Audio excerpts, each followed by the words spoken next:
নমস্কার বন্ধুরা, শতদ্রুস কিচেনে আপনাদের স্বাগত। আমি আজকে আপনাদের করে দেখাবো পালং শাকের ঘন্ট। তার জন্য আমি নিয়ে নিয়েছি 1 আঁটি পালং শাক। দেখুন, আমি শাকটাকে ভালোভাবে কুচিয়ে কেটে ধুয়ে নিয়েছি। আর নিয়েছি শিম, আলু, নিয়েছি বেগুন, আর নিয়েছি মূলো। সবই আমি ছোট ছোট টুকরো করে কেটে নিয়েছি। দেখুন, নিয়েছি বড়ি। কড়াইতে তেল দিয়ে দিচ্ছি প্রায় 5 থেকে 6 চামচ মতো।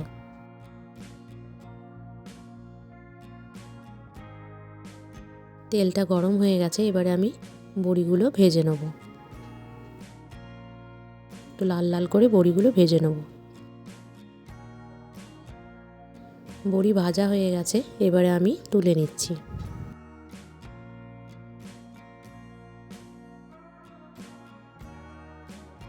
বড়ি ভাজার পরে ওই তেলে আমি দিয়ে দিলাম 1 চামচের 4 ভাগের 1 ভাগ কালো জিরে। এবারে আমি আলুগুলো দিয়ে দিচ্ছি।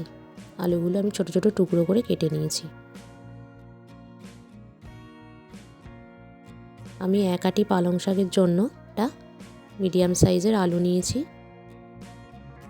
দিয়ে দিচ্ছি মূলো। একটা মূলো আমি এভাবে ছোট ছোট টুকরো করে কেটে নিয়েছি।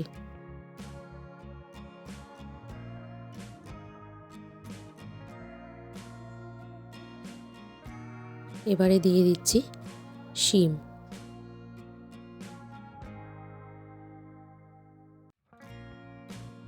ভালোভাবে নাড়াচাড়া করে নেওয়ার পরে এবারে আমি দিয়ে দিচ্ছি স্বাদ অনুযায়ী নুন।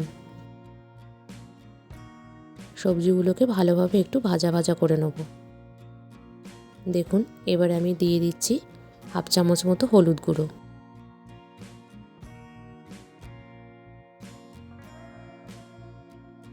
সবজিগুলো যে একটু ভাজা ভাজা হয়ে এসছে, এবারে আমি বেগুনটা দিয়ে দিচ্ছি। আমি একটা বেগুনের অর্ধেক বেগুন নিয়েছি। আপনারা 1 আঁটি পালং শাকের জন্য যতটা পরিমাণ সবজি দরকার ততটা পরিমাণ দেবেন। দেখুন, এবার আমি পালং শাকটা দিয়ে দিচ্ছি। ভালোভাবে আমি কেটে ধুয়ে রেখেছিলাম।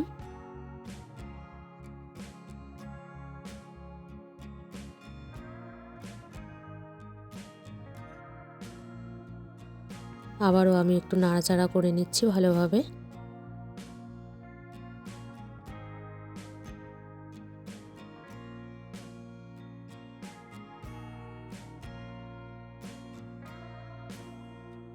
পালং শাকে অনেক পুষ্টিগুণ রয়েছে।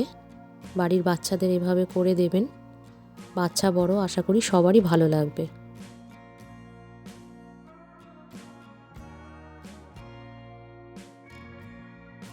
দেখুন, আমি একটু ভালোভাবে নাড়াচাড়া করে নিচ্ছি।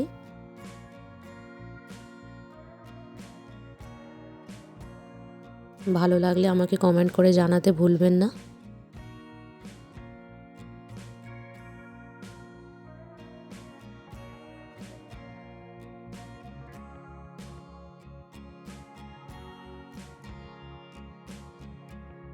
দিয়ে দিচ্ছি স্বাদ অনুযায়ী নুন।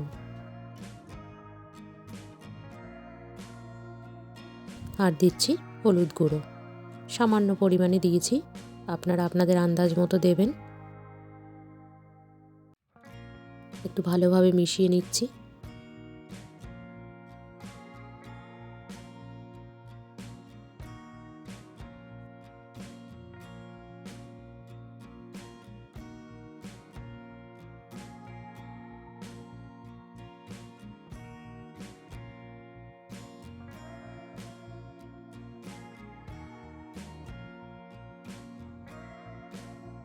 দেখুন, শাকের থেকে জল ছাড়তে শুরু করেছে।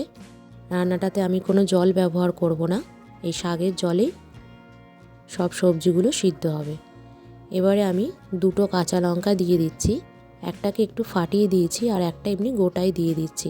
আপনারা যেরকম ঝাল খাবেন সেই অনুপাতে লঙ্কা ব্যবহার করবেন।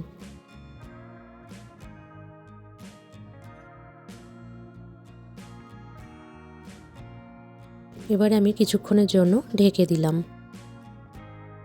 কিছুক্ষণ পরে ঢাকাটা তুলে নিচ্ছি। দেখুন, শাকের থেকে ভালোভাবে জল ছেড়েছে।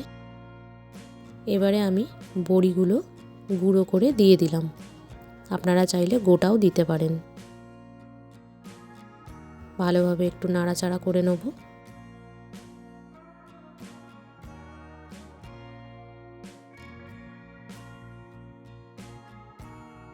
দিয়ে দিচ্ছি চিনি স্বাদ অনুযায়ী।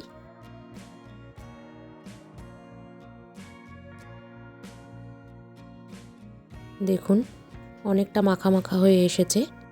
এবারে আমি 1 চামচ আদা এতে দিয়ে দিলাম। আদাটা আমি গ্রেট করে দিয়েছি, আপনারা চাইলে বেটেও দিতে পারেন। আদাটা আমি নামানোর 2-4 মিনিট আগে দেব। ভালোভাবে আবার একটু নাড়াচাড়া করে নেব।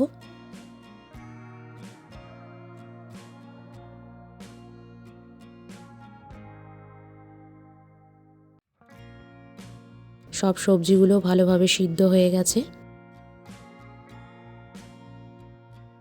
রান্নাটা আমার কমপ্লিট। এবারে আমি নামিয়ে নিলাম। দেখুন আমি এভাবে সার্ভ করেছি। আপনাদের কাছে অনুরোধ, আপনারাও বাড়িতে একবার এভাবে বানিয়ে করে দেখবেন। আর ভালো লাগলে অবশ্যই আমাকে কমেন্ট করে জানাবেন। আর আমার চ্যানেলটা সাবস্ক্রাইব করা না থাকলে অবশ্যই একবার সাবস্ক্রাইব করে দেবেন।